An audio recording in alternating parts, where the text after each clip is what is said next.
Hello everyone, welcome to my channel. I hope everyone is having a wonderful day. Before starting the video, please go ahead and hit the subscribe button and give this video like up. The Forrester estate was cloaked in silence, the kind that presses on your chest like a storm about to break.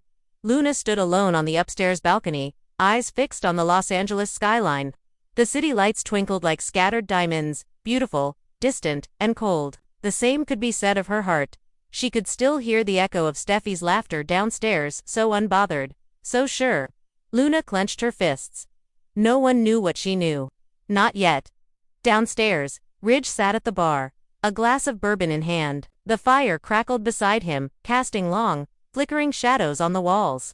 He had aged in the past few weeks. His shoulders bore the weight of 1,000 unspoken words, but the heaviest among them now were for Brooke. He turned as he heard soft footsteps. Brooke. Always graceful, always glowing, even in heartbreak. Ridge, Brooke's voice broke the silence. She stood at the edge of the room, hands clasped, eyes moist but defiant.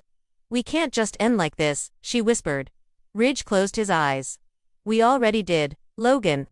The word Logan was both a bomb and a blade. It had been his term of endearment for decades, but now it tasted of endings.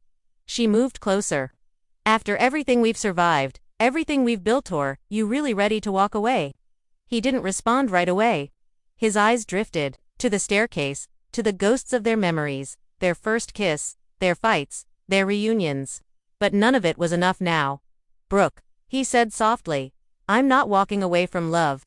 I'm walking toward peace." Meanwhile, Luna tapped away at her phone upstairs, scanning a folder filled with Forrester financials and confidential memos. She had spent the past few weeks secretly gathering evidence. Why? Because Steffi had gone too far. After the truth about Poppy's past was publicly dragged out by Steffi herself, Luna had changed. Her innocence, once her defining trait, was now laced with cold resolve. If Steffi thought she could destroy her mother and still hold the moral high ground, Luna would make sure the world saw the truth. But it wasn't just Steffi, Ridge, Eric, even Brooke. They had all sat silently while her mother was ridiculed. They had smiled while her heart was crushed. They deserved to feel what Poppy felt. And Luna would be the storm. Downstairs, the fire crackled louder, matching the rising tension between Brooke and Ridge. "I will always love you," Brooke said, "but maybe love isn't always enough." Ridge looked up at her, heart aching. "We've said that so many times it's lost meaning." Brooke reached out and cupped his face. "Then let's give it meaning again. One last kiss. One last moment. To say goodbye." They kissed tenderly, slowly, mournfully. It wasn't passionate, it was memory. It was a farewell to the years they spent chasing a dream that no longer fit their reality. When they pulled apart, Brooke had tears in her eyes, but there was no desperation anymore. Just closure. She turned and walked away, and Ridge let her go. The next morning, Luna stood in front of her mirror, dressed in all black. Her eyes were sharp, makeup flawless, lips painted in defiance. She picked up her phone and called an unlikely ally, Thomas. "I need your help." He hesitated.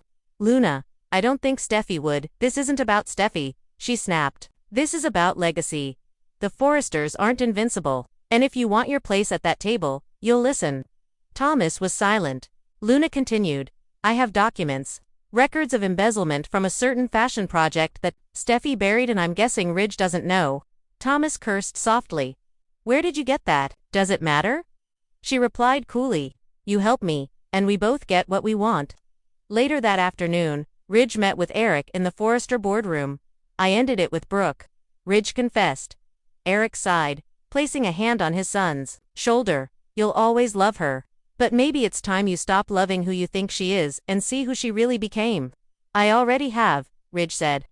"And I also saw who I became with her: conflicted, reactive, uncertain. I want peace, Dad. Even if it means starting over." Eric nodded. "Then start over. But not just in love.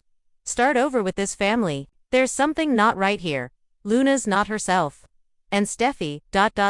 well, she's hiding something." Later that night, Luna and Thomas met at a rooftop bar away from prying eyes. She handed him a flash drive. "This is everything. Emails, wire transfers, accounting records." Thomas flipped through the files. "If we release this, we don't release it," Luna interrupted. "We use it to push Steffi out." Thomas looked up sharply.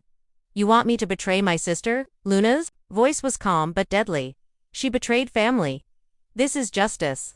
Thomas said nothing, but deep down, a part of him agreed. Steffy had always pulled the strings. Maybe it was time someone else held the power. Brooke packed her things in silence. Donna watched from the doorway, arms crossed. You sure about this? She asked, gently. Brooke smiled wistfully. I've spent so much of my life trying to hold on to Ridge. Maybe it's time I hold on to myself. She looked down at a framed photo of her and Ridge from happier days and set it in the leave-behind box. Outside. A car waited. Not to take her to another man, but to take her to freedom.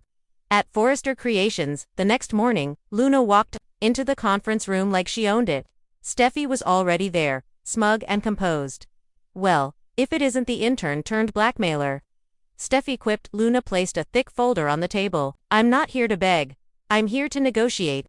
Steffy opened the folder and went pale. You've been busy, she whispered. Luna nodded. You have two options. Step down voluntarily and let me launch my own design line, or I take this to the board and the press. Steffy laughed bitterly. You think they'll believe you? They'll believe numbers, signatures, transactions, and Thomas. He's already seen it. Just then, Thomas walked in, expression unreadable. Luna's right, he said. It's time for change. Steffy was gone. Her resignation came as a shock to the board. She claimed burnout, a need for rest, but Luna knew the truth. With her new Lionel squared greenlit and her first designs in development, Luna had taken her place at the table. Not as someone's daughter. Not as someone's shadow, but as someone with power. As she stood in the design studio that once felt like a dream, Ridge walked in. I underestimated you, he said quietly. I know, she replied. He paused. You remind me of someone. Someone who came into this company a long time ago, full of fire. That person changed everything. Who? Luna asked. Your aunt, Quinn. Luna smiled, then turned back to her sketches. In Tuscany, under golden sunlight, Brooke stood on a vineyard balcony sipping wine. She laughed as a young Italian winemaker flirted shamelessly. She wasn't looking for love. She was finding herself. And maybe, just maybe, that was the greatest love story of all.